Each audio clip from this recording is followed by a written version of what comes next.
The greatness continues in this chapter as well. This arc is just getting better and better. We did learn a lot of things in this chapter, but let's start with the most important thing. We finally did learn who actually rules the world government. Was this reveal a shock to you? Well, it wasn't to me.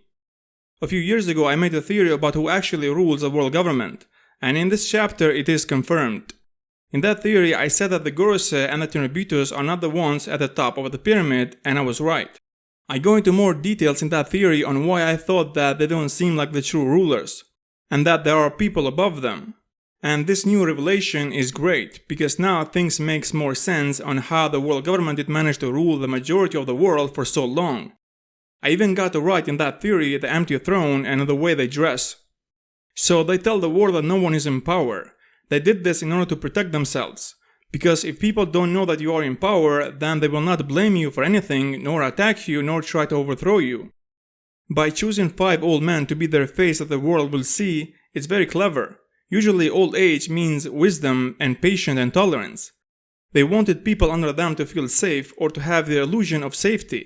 And since they are still in power, this means that their plan is working brilliantly.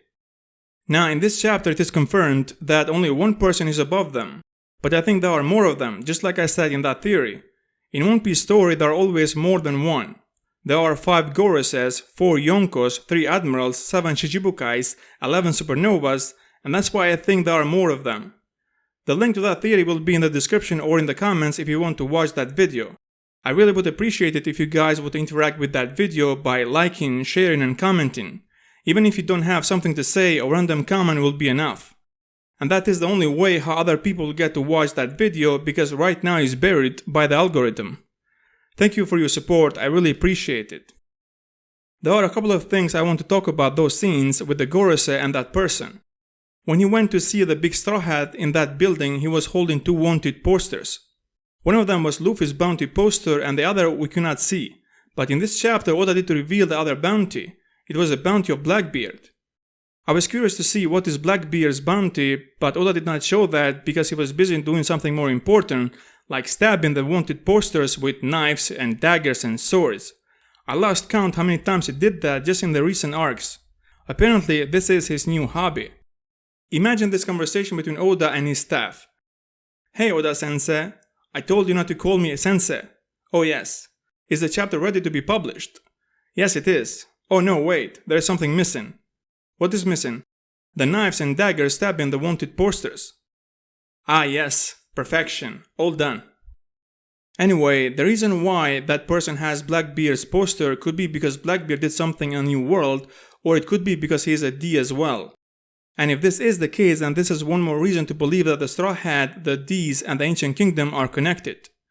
Seeing the picture of Shirahoshi was surprising. Do they know what she is? And then he is holding the picture of Vivi. Is Oda trying to confuse us? By showing him in the next panel holding the picture of Vivi, who is also a princess, so we would think that there is nothing out of ordinary here. One way or the other, this arc will not have a happy ending. There are too many people involved and too much at risk, and everyone is trying to accomplish their goals. That scene when the Gorosei ask him, the light that needs to be extinguished from history, have you decided who it should be yet? This is very interesting. Oda is being vague about it on purpose in order for this line to have different interpretations. But what I think they mean is that who is our primary threat. In the past it was the Ohara Island, and that's why they destroyed the whole island and did wipe out of the map. And now it seems that the Alabasta Kingdom is facing that threat.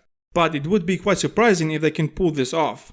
The Alabasta Kingdom is a very big and old kingdom, and they were one of the families that did create the world government that we know today. The other thing that was interesting in that line is that he said light.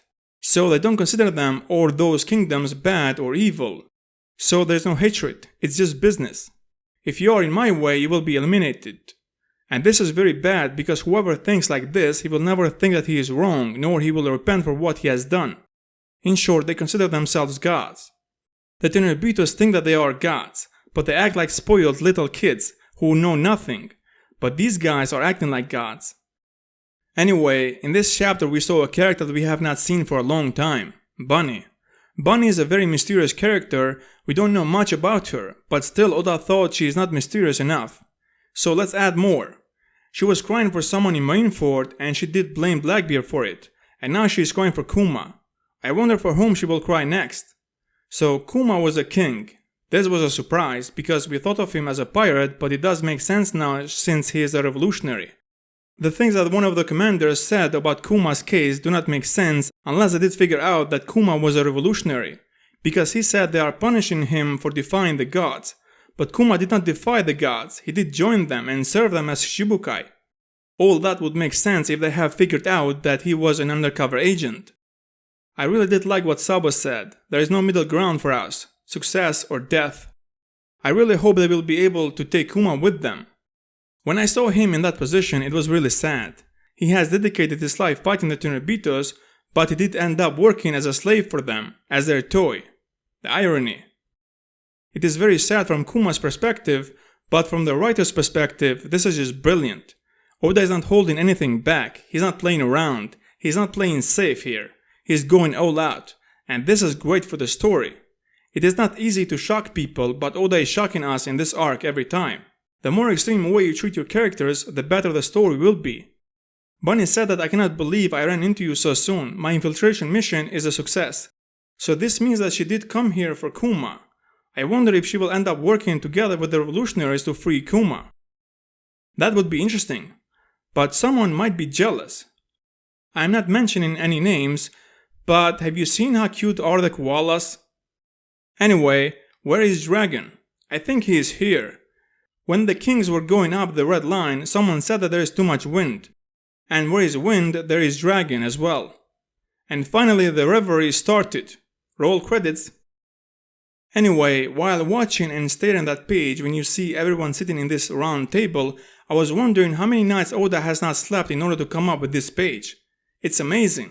50 kings and queens from very different countries who have importance to put them all in just one page. I cannot wait to see what Cobra has to say, and also Luffy's fan club. The translator said that Oda has written Reverie instead of Reverie. I think he has done that because for Japanese people it's hard to pronounce words that have R and L in them. Anyway, what did you guys think about this chapter? Do you agree with what I said or disagree, or you have something else to add? Let me know in the comments. Thanks for watching, like and share if you like this video, and subscribe for more One Piece videos. And I will see you in the next video.